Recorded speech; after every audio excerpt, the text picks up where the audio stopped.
Is the Donald in trouble? Ian Prior, Communications Director for American Crossroads, and radio talk show host Garland Nixon for a fair and balanced debate. So we have this latest Fox News poll, gentlemen. We also have the Des Moines Register poll, which shows a much bigger margin between Ted Cruz and Donald Trump. Cruz, I think, up by 10. Ian, is this an aberration, or are we starting to see a trend here of Trump failing in a place like Iowa? Well, that's a good question. I mean, I think we've been waiting for that for 6 months now, and he continues to stay strong. One of the interesting things from the poll, though, that I saw is that the not just the likely caucus goers, but the people that are definitely going to the Iowa caucus, Cruz's lead starts to expand. So if Donald Trump is going to win Iowa, and I really do believe he has to win either Iowa or New Hampshire in order to keep on going at this pace, he's going to have a strong ground game, a strong organization in Iowa. And right now, conventional wisdom would suggest that Cruz has the advantage there. Garland? Well, I think if we look at the last couple races, we see that Mike Huckabee won, we see that Rick Santorum won. I don't think the Trump camp is really overly concerned about winning Iowa. I don't know that they even expect to. And if you start looking after that into New Hampshire and into South Carolina, Florida, they get back into double-digit leads. Interesting. In terms of Iowa, if Cruz wins Iowa, it certainly, to your point, he may not win the nomination, but it certainly gives him bragging rights going into New Hampshire, changes the conversation a little bit. Donald Trump is no longer inevitable or is no longer only the highest guy in the polls. Is he peaking a little bit too early, Ian, you think?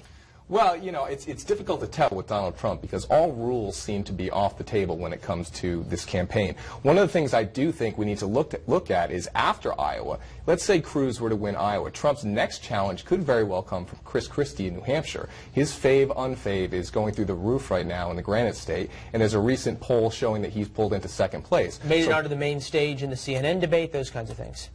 Right, and he could end up having a Bill Clinton 1992 moment where even if he doesn't win New Hampshire, he could get the momentum that puts him in that conversation of Cruz, Trump, Rubio. Interesting as you see this play out now between Cruz and Trump, specifically in Iowa, because it's obviously the first caucus state, first time we're going to get results that actually matter.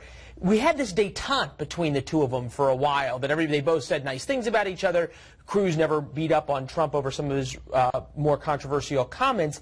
And now, as we just heard from Christian Fisher, Fox News Sunday, Donald Trump says Ted Cruz is like a maniac and ends his soundbite with, "That's a problem with Ted." That sounds like the peace treaty's torn up. It's game on. You know, there was a peace treaty between Donald Trump and Ben Carson for a little while, and that got blown out of the water pretty quickly by Donald Trump once Carson started to rise and become the quasi-front-runner. So it is game on with Cruz and Trump, and it is going to be fascinating to see how they go after each other in this week's debate. What you said all of a sudden you're getting some Donald Trump supporters on the radio calling in. In fact, well, from going on Fox regularly, but they're calling in, and from the sound of things... We're glad we can help you out. Yeah, I guess I'll consider that help. Have more listeners. But at any rate, I just don't see the core support for Donald Trump, which seems to be pretty much all of it, doesn't seem like they'll go much of anywhere. And I don't think, from what I'm hearing... They may not go much of anywhere, but are they going to actually go to the caucus in Iowa? Is there enough of an organization to get all those folks out to the caucuses on a cold February night? I don't think so. I don't think Trump wins Iowa. I really don't see a way that he wins Iowa based on the history of Iowa. But he has to win one of the two, because the nominee always wins one of the two if he doesn't win one of the two. And I think the New Hampshire race is important because that's the establishment's, to me, that's their last stand. They have to really do well there, or else it may be game over. As we look at, we have one other poll to put up, which is who is the most likely to beat Hillary Clinton. And the poll obviously assumes that she is going to be the eventual nominee. Among likely GOP caucus goers, they say Trump is the most likely to beat Hillary Clinton. Cruz coming in pretty far down the list, second with only 18%. Are caucus goers in Iowa, Ian, and you spent time studying these folks, are they concerned about who they like, or are they concerned about who they think is going to eventually win? I think right now they're concerned with the person that's speaking most to their values. I think whether somebody can win or not is not going to be the #1 priority for caucus goers. I do think it's interesting, though, that they think Trump is the better candidate to go against Clinton. And I think we've all sort of underestimated Trump's staying power. And I wouldn't be surprised if he were to be the nominee. I wouldn't be surprised to see Hillary Clinton underestimate him as well, and she has been recently, and there were recent stories about how, well, she's now starting to take him seriously. Last word very quickly. Well, I don't think after what happened in 2008 that Hillary Clinton's going to be underestimating anyone.